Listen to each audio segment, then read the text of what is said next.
السلام علیکم، کیسے ہیں آپ لوگ؟ امید ہے سب خیریت سے ہوں گے۔ میں ہوں آپ کی دوست مدیہ اور آپ دیکھ رہے ہیں آپ کا اپنا چینل مدیہ کی زبانی۔ آج میں آپ کے لیے لے کر آئی ہوں تجھ سنگ میری بہار کا سیکنڈ ایپیسوڈ۔ تو چلیں شروع کرتے ہیں۔ اس پر ہارون کا اشارہ کرنے پر کہ چپ رہو، اس نے مزید بات کرنے سے گریز کیا اور کچن میں کام کرتی بھابھی کو دیکھ رہی تھی۔ کھانا وغیرہ کھا کر اب وہ دونوں ہمنا اور چاند کے ساتھ کھیتوں کی سیر کرنے نکلے ہوئے تھے۔ چونکہ یہ جاتی سردیوں کے دن تھے اور موسم گرما بس دلریز پر کھڑا تھا تو موسم کافی خوشگوار سا رہتا تھا پورا دن۔ پہلے تو ان لوگوں نے آم، جامن اور امرود کے درخت دیکھے، پھر باقی سب فصلیں۔ ایک ایک جگہ کو اس نے اپنے فون میں کیپچر کر لیا تھا۔ چاند کے کہنے کے مطابق کہ کوئی پھول پودا ایسا نہیں تھا کہ جس کی ماروی بھابھی نے تصویر نہ بنائی ہو، اور مجھے بھی ہاتھ میں کئی طرح کی شاخیں پکڑ کر میری ایسی پکس بنائی ہیں جیسے میری تصویریں کسی تصویر مقابلے میں بھیجنی ہوں۔ ہمنا نے جملہ مکمل کیا اور تصویر بنوانے کے انکار کرتے ہوئے آگے آگے چلنے لگی۔ تم لوگوں کو قدر ہی نہیں ہے، ایسی تو کوئی آفیشل فوٹوگرافر بھی پکس نہیں لیتا ہوگا جیسی میں لیتی ہوں، لیکن کہ گھر کی مرغی دال برابر والا حساب کر رہے ہو تم لوگ۔ اس نے سامنے نظر آتی گندم کی فصل کو کیمرے میں قید کرتے ہوئے اپنی ناقدری کیے جانے پر ان دونوں کو گھورا۔ اس کی ان دنوں سے کافی اچھی بے تکلفی ہو چکی تھی کیونکہ سادہ سے لوگ تھے، سب جلد گھل مل جانے والے۔ راستے میں ماروی کو کھیتوں میں کام کرتے چاچا خیردین کا سائیکل نظر آ گیا۔ پھر اس نے ہارون سے ضد کر لی کہ اس پر ایک رائڈ لینی ہے۔ ماروی، اس پر بیٹھ کر کیا کرنا ہے تم کو نے؟ اس کے زیادہ اصرار کرنے پر اس نے پوچھا۔ ویسے ہی بیٹھنا ہے، آپ چلیں تو بہت مزہ آئے گا۔ اس نے اس کا بازو پکڑ کر کھینچا۔ ماروی، آئیں تو صحیح آپ، بس وہ سامنے سبزیوں کی کیاریاں نظر آ رہی ہیں نا آپ کو، وہاں تک جا کر واپسی آ جائیں گے، چلیں۔ بولتے بولتے ساتھ وہ اس کا بازو پکڑتے سائیکل کی طرف کھینچ بھی رہی تھی۔ اسے اس کی بات ماننی ہی پڑی۔ اب وہ آہستہ آہستہ سائیکل چلا رہا تھا اور ماروی پیچھے بیٹھی پیچھے آتے چاند کو ان دونوں کی سے تصویر لینے کی ہدایت دے رہی تھی۔ کتنا اچھا لگ رہا ہے ایسے سفر کرنا۔ بس ہارون، آپ ایک عدد سائیکل لے لیں، اسلام آباد کی سڑکوں پر گھوما کریں گے اس پر۔ اس نے بہت مزے سے اپنا خیال ظاہر کیا۔ اس کی میچورٹی کیا ایسی باتوں سے وہ دستیازن کرتا تھی۔ ہم کوئی اسکول جاتے بچے نہیں ہیں اور ایسے ہم گاڑی پر بھی گھومتے کہہ سکتے ہیں، سائیکل ضروری ہے اس کے لیے۔ اس نے تھوڑی دور جا کر سائیکل کو یو ٹرن مارا اور واپسی اس جگہ آ گیا جہاں چاند اور ہمنا کھڑے تھے۔ جب وہ لوگ حویلی واپسی لوٹے تو آسمان پر شام کی سرخی چھانا شروع ہو چکی تھی۔ پرندے اپنا اپنا رقص اٹھا کر گھر اپنی شاخوں پر کی طرف جانے نظر آ رہے تھے۔ جب وہ وہاں کمرے میں داخل ہوئے تو وہاں ایک بھاری جسمات والی عورت ہاتھ میں بھری سونے کی کنگن پہنے مامی سے باتیں کرتی دکھائی دی۔ چلیں، جس بات کا ڈر تھا وہی ہوا، آتے ہی اس نے درشن ہو گئے، چاند نے سرگوشی نما آواز میں منہ بنا کر کہا، جبکہ ہمنا تو اس عورت کو دیکھ کر وہیں سے پلٹ گئی تھی۔ ان کو دیکھ کر مامی نے ان دونوں کو تعارف کروایا۔ ہارون تو سلام کر کے چاند کے ساتھ باہر صحن میں چلا گیا، جبکہ اسے مامی نے وہیں بٹھا لیا اور اسے بھی گفتگو میں شریک ہونے کو کہا۔ ماروی، یہ طنسم ہے، ادھر گاؤں میں ہی رہتی ہیں، یوں سمجھ لو کہ کافی ہی ایک فرد ہے یہ ہمارے لیے۔ مامی نے طنسم خالہ کو ہاتھ تھپکتے ہوئے اسے بہت مسکرا کر بتایا۔ ویسے تم خوش قسمت ہو بیٹا، نہ ہی ساس نہ کوئی نند، لے دے کر ایک بس شوہر، آزادی سے زندگی گزار رہی ہے تمہاری۔ مامی نے جب اس کے بارے میں تفصیل سے بتایا تو انہوں نے اپنے بھاری کنگن والے ہاتھ جھلا کر اس کی خوش قسمتی پر تبصرہ کیا۔ شاید افسوس ماروی اندازہ نہیں لگا پائی۔ یہ سب رشتے میں بھی زندگی اہم ہی ہوتی ہے خالہ، مجھے اکثر بہت کمی محسوس ہوتی ہے ان سب رشتوں کی۔ ان کی بات کے جواب میں جب اس نے کہا تو انہوں نے ان کی بات فوراً کاٹی اور کہنے لگی، ارے چھوڑو، ویسی کیسی اہمیت، جب سر پر پڑتے ہیں یہ رشتے تب پتہ چلتا ہے۔ تمہارے پاس ہے نہیں تبھی تم ایسا کہہ رہی ہو، اگر ہوتے تو میں پوچھتی۔ اگر ایک اور بات، ہاتھ ادھر ادھر ہلا جلا کر کرتی تھی اور آنکھیں تو لگتا تھا سامنے بیٹھنے والے انسان کا پورا ایکسرا کر لیں گی۔ اسے پہلی نظر میں ہی کچھ خاص پسند نہیں آئی تھی وہ۔ ادھر ہمارے گھر میں وہی دیکھ لو، میری ساس محرمہ جب تک زندہ رہی تب تک مجھے چین کا سانس نہ لینے دیا۔ تمہاری مامی رقیہ ہے تو وہ اپنی بہو سے دکھی ہے، اور ادھر میری بہو ہے، جب سے آئی ہے میرے بیٹے کو پتہ نہیں کون سا تعویذ کھلا کر پلایا ہے، میری کوئی بات نہیں سنتا، بس اس کی آنکھوں سے دیکھتا ہے اور اس کے کانوں سے سنتا ہے۔ میری زندگی تو ویسے ہی گزر رہی ہے۔ انہوں نے خود کو مظلوم ثابت کرنے میں اپنی ساس اور بہو کے بہت سے ظالم زیادتیاں گنوا دیں۔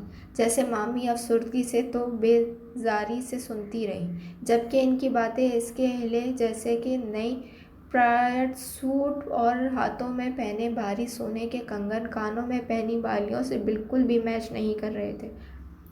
ایسے وہ کہیں سے بھی ایک بے بس مظلوم ساس نہ لگی۔ دنیا کہاں سے کہاں پہنچ گئی ہے اور ادھر عورتیں کو بس ایک ہی کام رہ گیا، لوگوں کی برائیاں کرنا۔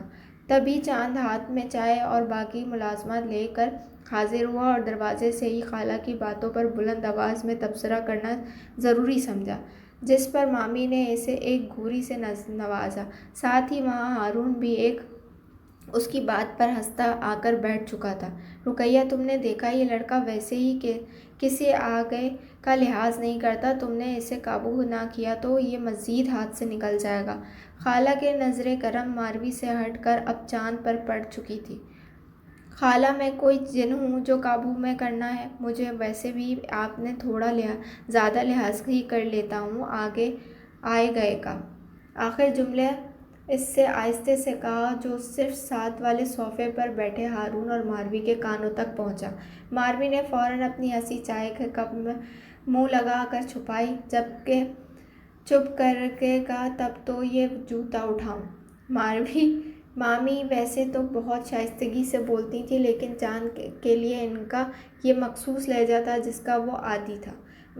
والدہ، اس نیک کام میں اجازت لینے کی کوئی ضرورت نہیں ہے، آپ اٹھا لیجیے، اس نے بہت سعادت مندی سے کہا، اور ادھر مامی کا ہاتھ جوتے کی طرف گیا اور ادھر وہ کسی جن کی طرح غائب ہو گیا۔ اس کی باتوں سے آج وہ دونوں بہت مخلص ہوئے تھے۔ آج ان کا یہاں پہلا دن کافی اچھا گزرا تھا۔ ماروی یہی باتیں اس سے ڈسکس کرتے سو گئی تھی۔ پھر نہ جانے رات کا کون سا پہر تھا کہ رات کے چھائے سکوت میں کسی کی چلانے یا شدید رونے کی آواز آنا شروع ہوئی۔ پہلے تو وہ اپنے آپ کا وہم سمجھ کر کروٹ بدل کر سو گئی، لیکن اب کچھ ہلچل بھی محسوس ہو رہی تھی حویلی میں، تو وہ اٹھ بیٹھی۔ بیڈ کی طرف دوسری سائڈ پر دیکھا تو ہارون وہاں نہیں تھا۔ اسے تب اصل میں پریشانی نے گھیرا۔ وہ کمرے سے باہر آئی۔ جس کمرے میں وہ رو رہی تھی وہ دوسرے پورشن میں تھا اور آوازیں نیچے مامی کے کمرے سے آ رہی تھیں۔ وہ نیچے گئی تو آواز کچھ واضح ہوئی اور مامی کی آواز تھی۔ اسے میری بیٹی کی خوشیاں برداشت نہیں ہو رہی، کوئی یقین کرے یا نہ کرے یہ سب کیا کرایہ ہے اس کا۔ اس نے کمرے میں قدم رکھا، دروازے کے پاس ہی ہارون دونوں ہاتھ سینے پر باندھے چہرے پر فکری مندی کے تاثرات لیے کھڑا تھا، اور سامنے بیڈ پر ہمنہ نعیم بے ہوشی کی حالت میں کمبل اوڑھے لیٹی ہوئی تھی، اور پاس ہی مامی بیٹھے روتے روتے بسمہ بھابھی اور پر اونچا اونچا چلا رہی تھیں۔ اس نے باقی روم کا جائزہ لیا اور وہاں بھابھی نہیں تھی۔ ماموں سر جھکائے کمرے میں رکھی دو کرسیوں میں ایک پر بیٹھے تھے۔ چاند اور شاہ نواز بھائی ہمنہ کے پاس بیڈ کی دوسری جانب کھڑے تھے۔ فکر مندی سب کے چہروں سے آئی تھی۔ کچھ دیر بعد جب ہمنہ کی حالت کچھ بہتر ہوئی تو شاہ نواز بھائی اپنے کمرے میں چلے گئے۔ ماموں مامی وہیں ہمنہ کے پاس بیٹھے ہوئے تھے۔ اب وہ قدرے بہتر تھی، اور اب ہارون چاند کے ساتھ باہر لان میں پڑی کرسیوں پر بیٹھ گئے۔ کچھ دیر خاموشی رہی، پھر ماروی نے پوچھا، آخر یہ سب کیا ہو رہا ہے؟ تو چاند نے بتایا، ہمنہ کی حالت پچھلے 2 مہینے سے ایسی ہے، جب سے شادی کی تاریخ فکس ہوئی ہے تب سے حالت زیادہ خراب ہونے لگی ہے۔ ہمیشہ ہنسانے والا چاند آج بہت فکر مند نظر آ رہا تھا۔ تم لوگوں نے کسی ڈاکٹر سے چیک اپ کروایا ہمنہ کا؟ ہارون نے پوچھا۔ ہاں کروایا تھا، جب تک علاج چلتا رہا وہ بالکل ٹھیک رہی، لیکن جب ہمیں لگا وہ بالکل ٹھیک ہو گئی ہے تب پھر سے حالت خراب ہونے لگی۔ اس نے سنجیدگی سے تفصیل بتائی۔ جب تم لوگوں کو پتا تھا کہ اس کی حالت ٹھیک نہیں تو یہ شادی اتنی جلدی طے کرنے کی کیا ضرورت تھی؟ دونوں کے دماغ میں تب سے جو سوال گھوم رہا تھا وہ ماروی نے پوچھ لیا۔ یہ امی نے زور ڈالا اور شادی کے لیے۔ ان کا کہنا تھا اب لوگ بھی باتیں بنانے لگ گئے ہیں کہ ان کی بیٹی پر سایہ ہو گیا ہے یا کسی نے کچھ جادو کروایا ہے۔ انہیں باتوں سے گھبرا کر امی ابا نے شادی اتنی جلدی طے کر لی۔ شادی کے بعد کیا پتہ امنا ٹھیک ہو جائے اور اسی طرح لوگوں کے منہ بھی بند ہو جائیں گے۔ لوگ پر مسئلے حل شادی ہی کیوں سمجھتے ہیں؟ لڑکا ہاتھ سے نکل جا رہا ہے تو شادی کر دو، بیوی آ کر سدھار لے گی، لڑکی کو تو کچھ مشکل پیش آ گئی ہے تو شادی کر دو، ٹھیک ہو جائے گی۔ ہمارے معاشرے کا المیہ یہی ہے کہ یہاں مشکلات کو حل کرنے سے زیادہ اسے آگے دوسروں پر منتقل کرنے کے بارے میں زیادہ سوچا جاتا ہے۔ ماروی کو اندازہ نہیں ہو پا رہا تھا کہ اس سے زیادہ غصہ کس بات پر آ رہا ہے، لوگوں کی سوچ پر یا مسائل کو حل کرنے کے اٹھائے جانے والے غلط اقدامات پر۔ ماروی ایسے ہائپر ہونے سے کچھ نہیں ہوگا، اب سب سے پہلے ہمیں سوچنا ہے کہ اس مسئلے کو کیسے حل کیا جائے۔ ہارون نے ان دونوں کی طرف دیکھ کر پوچھا اور مزید کہا، چاند کیا یہ شادی ملتوی نہیں ہو سکتی کچھ وقت کے لیے؟ نہیں بھائی، شادی میں 4 دن رہ گئے ہیں، کارڈز بھی تقسیم ہو چکے ہیں، سب میں اب تو 1-2 دن میں مہمان بھی آنا شروع ہو جائیں گے، یوں اچانک شادی ملتوی کرنا مجھے نہیں لگتا کہ ٹھیک ہوگا۔ اس نے بتانے کے ساتھ ساتھ اپنی رائے بھی دینا ضروری سمجھا۔ وہ رات دیر تک بیٹھے وہاں اسی معاملے پر بات چیت کر رہے تھے، ظاہر ہے اس پریشانی میں نیند بھی کسی کو نہیں آنی تھی۔ ہارون اور ماروی کو تو علم ہی بھی ہوتا کہ اس کا بات کی پریشانی جائز تھی۔ رات کو کافی دیر سے سوئے تھے سب، لیکن پھر بھی ماروی کی آنکھ صبح جلدی کھل گئی تھی۔ دیکھا تو ہارون کمرے میں نہیں تھا۔ وہ اسے ڈھونڈتی چھت پر آئی تو حویلی کے پیچھے دیوار کی منڈیر کے ساتھ کھڑا وہ دور دور تک نظر نہیں کھیتوں کو دیکھتا کچھ سوچ رہا تھا۔ کیا سوچ رہے ہو؟ ادھر کھڑے ہو کر آپ۔ وہ بھی اس کے ساتھ آ کر منڈیر پر ہاتھ رکھے کھڑی ہو گئی۔ چونکہ اسے سوچوں سے باہر آ کر اسے دیکھا تو پھر سامنے نظر مرکوز کہنے لگا، ماروی تمہیں پتہ ہے میرا بہت سا وقت یہاں ماموں کی فیملی کے ساتھ گزرا ہے، یہ سب مجھے بہت عزیز ہے۔ ہمنا تو چھوٹی سی تھی، مجھے جب سے ضد کر کے کھیلے میں شرکت کیا کرتی تھی، چاند سے لڑائی سب سے پہلے مجھ سے اس کی شکایتیں لگایا کرتی تھی، پر اتنے عرصے میں ان لوگوں کے یہ بے خبر رہا اور یہ سب یہاں اتنی پریشانی میں رہے مجھے افسوس ہو رہا ہے۔ اس کے لہجے میں افسردگی تھی جو کہ ماروی نے بھی محسوس کی۔ آپ فکر کیوں کر رہے ہیں؟ مجھے تھوڑا یقین ہے آپ سب ٹھیک ہو جائے گا۔ اس نے اس کے کندھوں پر ہاتھ رکھتے ہوئے تسلی دیتے ہوئے کہا، بالکل، اللہ نے چاہا تو سب ٹھیک ہو جائے گا، اس نے بھی دھیمی سی آواز میں کہا، اور اب دونوں سامنے ہرے بھرے کھیتوں کو دیکھ رہے تھے۔ اس دوپہر ماروی نے اس سلسلے میں بھابھی سے بات کی تو وہ تھوڑی برہم ہو گئی۔ تو کیا امی جو الزامات مجھ پر لگا رہی ہیں تمہیں لگتا ہے وہ سچ ہے؟ نہیں بھابھی، بالکل نہیں، بس میں آپ سے پوچھنا یہ چاہتی ہوں کہ آپ کو کیا لگتا ہے یہ سب کیا ہو رہا ہے؟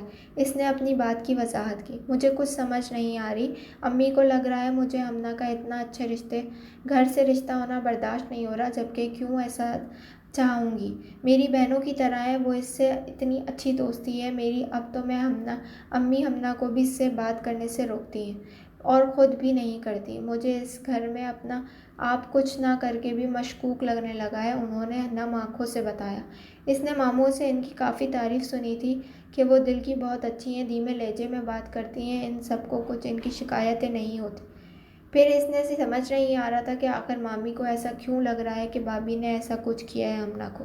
امید ہے آپ کو یہ ایپیسوڈ پسند آیا ہوگا۔ نیکسٹ ایپیسوڈ میں ملیں گے، جب تک کے لیے اللہ حافظ۔